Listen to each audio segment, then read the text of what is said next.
Dean Russell. Thank you, Madam Deputy Speaker. I want to reflect on this from a point of view of work that I did last year. I spent some time with some foster care leavers and training with them. And one of the things that really came across to me was that there were several parts to their personality. And of course, this isn't just a broad brush thing, but there was an immense ambition there and an immense wish to have a normal life, as it were. But the problem was, quite often, the confidence wasn't there. They'd felt let down. They'd felt abandoned. And therefore, the system, in that sense, has a real challenge to be able to ensure that there's a consistency in their lives, that there's an ability for their lives to move on and not feel like, during any crisis, that they're left behind and ignored. And my reading of these amendments aren't about trying to reduce safeguarding. It's about enabling the machine, as it were, the machinery of government, local government, of social care, to support these young children, these young people, to be able to get the support that they need. And I think the challenge I see with this is that, absolutely, I 100% agree these need to be temporary. Absolutely.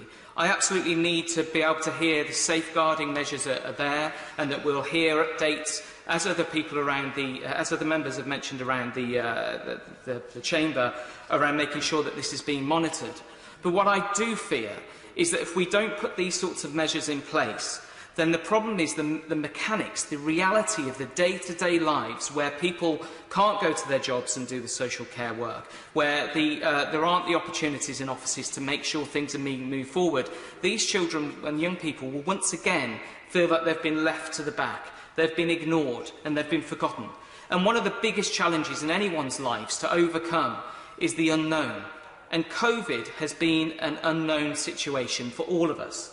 But you imagine for those young people in care, not knowing whether they will actually reach at some point their forever home, that they will actually get to that point where they'll have a family around them. And I think with this today and the debate, what we have to remember is behind each and every single one of those statistics that have been shared, that there's a life. There's a young child or young person with ambition who wants to have a family, who wants to have normality. And I think if we can use this in a way to ensure that happens, that's going to be critical.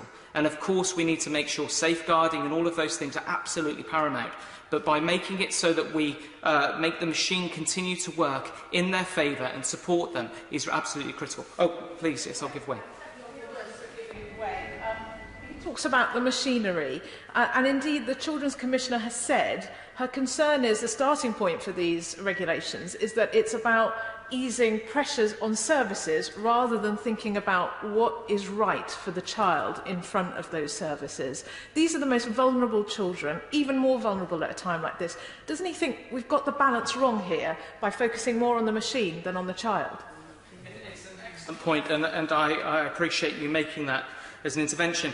I think actually the balance has always got to be on both. We've got to make sure that the wraparound care is there for young people so that they can be supported.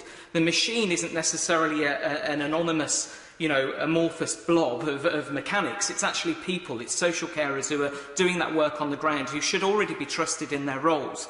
And so for me, it's not about trying to say, let's just keep going with ignorance to the vulnerable people involved in this and young people. It's actually about making sure that that is still working for them. And everything that I've seen in here so far, whilst there's some concerns, I do think are really reflective of the fact that we need to enable everything to continue, as it should do, to enable these young people to get to their homes and to get to families and to get to the support that they need.